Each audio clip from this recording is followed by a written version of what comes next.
Aripioarele sunt gata. Îi faci poză? Nu, prima dată. Eu merg cu video înainte. Uite, aripioarele sunt gata. Punem așa capacul să stea calde. Și acum așteptăm să vină micii. Să vedem cine îi aduce. Că mă ducă și eu, lasă că mă ducă ca să mi pregătesc. Așa, îi da cu șuncă așa pe grătar. Da, se curăță un pic să... Deci trebuie curățat grătarul acum, să nu miroasă. Da, să nu se combine mirosurile, să nu se lipească. Aha, am înțeles.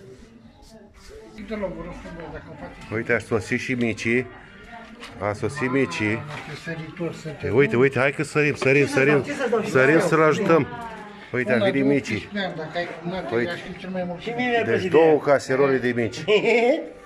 Și acum, stai că bucătarul bea un pahar de suc. Și ce mici sunt ăștia, domnul? Mici de oaie. Mici de oaie.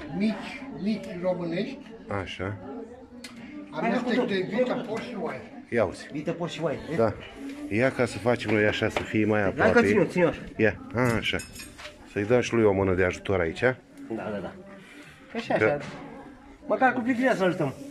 Cu privirea, cu CNC, trebuie ajutat. Hai că mă pun în partea altă. Că afară e 30 ceva de grade. Da, 32 parcă zisă. Da. Și cum tu face grătar, ardă la foc în baltă să-l ardă. Vezi că să-i este periculos. În baltă nu există. Sau cum să zic, uita marmântele să mă... Nu, să mă ia 7 gagici frumoase. Și nu să le refuz. Doamne, să mă iei pe mine, că noi mai avem pe cine, știi? Eu nu. Tu nu? Ia zi. Mă, de cafea să... Da. Claudiu. Nu vrea. Eu cafea. La ora asta nu. Are gheață? Că nu. Are gheață? Așa ca să ai... Cici. E caldă? Bun. Nu ești așa? Vine și ala. Și că, Doamne, să mă iei pe mine, că noi mai avem pe cine, știi? Dar știi care e treaba? Eh? Asta e a doua, fratele. A doua. A doua. Hai. În cama arătată. Dar nu cred că încape, a? Bagă. Le fac loc acum, stai un pic să...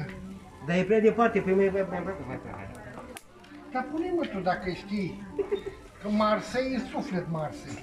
Păi ce ajuns? Aia nu. Mă, cum n-amintești bucătarul, mă? Ce n-am nimic pe tine. Bă, da, uite, hai de-i, cum o să dea? Doar ai diplomă, calificare de bucătar. Nate, asta este meseria bucătarului, nu e a mea. Nu, așa este? Dar toată treaba o face fâs-fâsul ăla. Sticluța aia. Fii atent că mă duc și îl scriu la institut, îl